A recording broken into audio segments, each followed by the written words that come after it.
just a quick one on outgoings before we get into ingoings or incomings even. Ingoings, is that even a word? I don't think it is.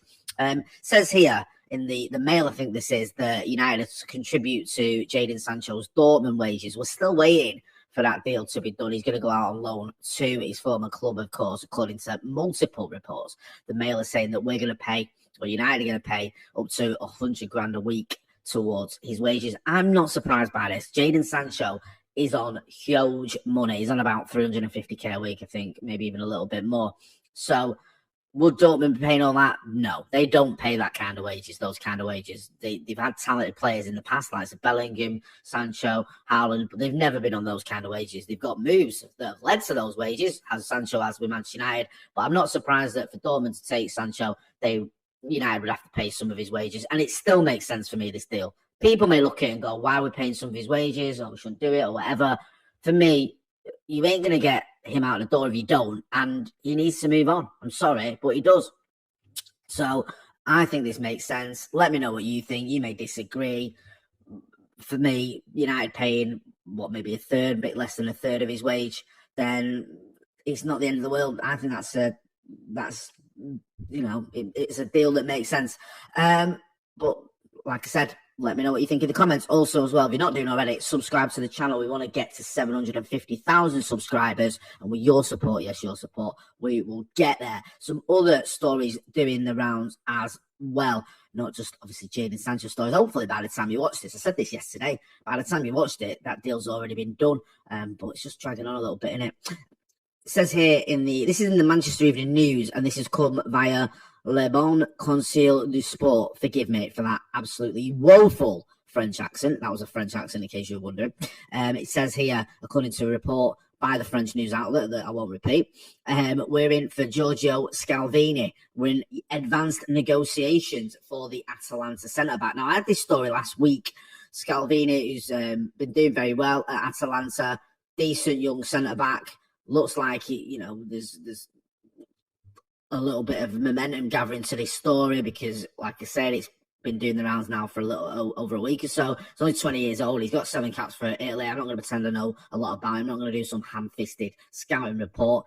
But I suppose that would fit the bill. A young centre-back, highly regarded, doing well in Italy. We want, reinforcements in the centre-back role. Are we going to get him in the January transfer window? I doubt it, even if we are going to get him. Also, Atalanta, they don't let players go for cheap, do they? Rasmus Højlund, Amad Diallo, both came to Old Trafford with pretty hefty transfer fees. I think Diallo's rose to about 37 million. He played an hour of professional football, and the deal could go up. It could go up to 37 million quid. I'm not saying it will, but that is phenomenal for a youngster who barely kicks a ball in his professional life. Obviously, Rasmus Højlund, I think, was around £70 million mark after pretty much one really good season, or one good season, you could argue. I like Rasmus Højlund and I like Amad Diallo, but let's be honest, Atalanta didn't sell those players on the cheap. They got very good prices for the players who were relatively unproven. So Scalvini, who obviously is an Italy international, I think that they're going to want quite a bit of money for him. Let me know what you think about it, kid. If you know much about him, please, by all means, get involved in the comments and let us all know, because I don't. I presume Stephen Howson has probably done a scouting report on him. The BBC have said that Sir Jim Ratcliffe is going to watch the next United game. United play Spurs on Sunday. He's going to be there, according to reports. Obviously, he's taking over 25% of the club, but is in charge of the footballing department. We've seen all the pictures of him visiting Carrington, him and Dave Brailsford. Put my teeth in. We're still waiting to see who's going to be the next director of football or sporting director, whatever you want to call it, under the new Ineos regime. Heavily linked with Dan Ashworth from Newcastle. We've also heard rumours about Paul Mitchell could have a role. A few others as well. I think there was the lad that used to be at Liverpool, I think Julian Ward. There's been a few names bandying about for director of football or sporting director roles, but Sir Jim Ratcliffe is going to come to the game on Sunday. It'll be interesting to see what sort of reception he'll get. I presume he'll get a better one than the Glazers used to get, or do get, whenever they come to Old Trafford. A couple more transfer rumours to talk about as well. United are interested in Zirkzee. This is the kid from Bologna. So 8 goals in 22 matches, and according to Tutto Bologna Web, we remain long-term watchers of the 22-year-old. He has, I think he's got release clause of around £34 million. It'd be great if United could start signing players for around 30 odd million. It's such a big difference. Joe Smith always makes this point. It's a true one.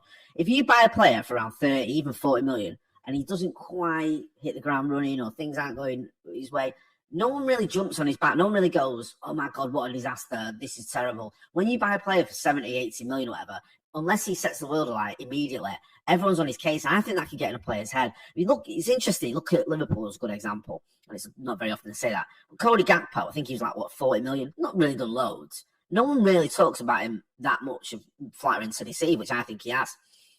I think Ronaldo Brown made a good point on Twitter, like, what does he really do? He's not really done a lot. Whereas Nunes, who actually has got quite a few goals and assists, gets hammered because he does a lot more. And I think the expectation's more. So it'd be good to see if United could start sort of buying around the 30, 40 million pound mark. Also, as well, it's not rocket science. You can buy more players if you buy at that price. And there are good players at that price. It's not like you have to spend 70, 80 million pounds to get good players. You can get them 30, 40 million. City do it all the time. Yes, for some reason, Manchester United have failed to do that. When's the last time we went and bought a good player from that mark? I think Bruno was, 46 million, I think.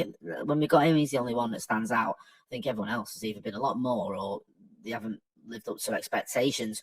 A couple more stories to get through as well.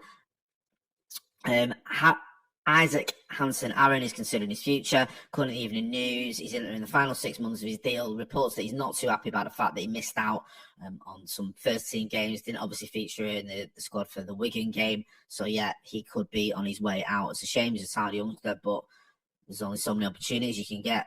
Gives to youngsters, and it looks like he's not going to get one of them. It is a bit of a shame. There's a story here in the Express. This is from Alex Turco, and well, good lad, Alex. And he says, Manchester United chief Sir Jim Ratcliffe's Mason Greenwood return stance decides January U-turn. Sir Jim Ratcliffe has a big decision to make on Mason Greenwood's Man United future, which is obviously true. Manchester United won't be making a U-turn by recalling Mason Greenwood in the January transfer window. This is what the report says. Due to Sir Jim Ratcliffe's relaxed stance on his future, according to reports, Greenwood's potential return will be one of Ineos's first major decisions once the Premier League ratifies the 1.3 billion deal for the 25% stake in the club. Until then, the 71-year-old has started preparations in meetings at Old Trafford and United's Carrington training complex. But it looks like they won't have the power to execute decisions until the deal has been officially passed. It then goes on to quote or to mention Ben Jacobs, who we've had on the channel quite a few times. He knows his stuff. It says, according to Ben Jacobs, there will be no final decision this month, despite the 22-year-old's forwards eye-catching exploits on loan at Getafe. It also says Ratcliffe, in his confidence, must make a crucial decision on Greenwood's future after the storm created by his planned return last year. So we'll have to wait and see. It doesn't seem there like they're saying the door is closed on Mason Greenwood returning. And that's what I've been thinking for a little while. I thought the statement that United put out, and Greenwood himself put out, and Richard Allen put out, didn't for me feel like he's not coming back to Manchester United. He's never playing for this club again. Also, with a new regime, new people in charge of the football department, you never know what twists and turns they may be. Obviously, it's not footballing reasons that Mason Greenwood's not playing for Manchester United. And I completely understand why a lot of people don't want to see him play for Manchester United again. But remains to be seen whether Sir Jim Ratcliffe shares that same view. That's all from me. Joe Smith is going to be back later on tonight. He's going to be back for Paddock Live. I'm not. It's my better half's birthday, so a bit of family time for me this evening. Happy birthday, Bonnie.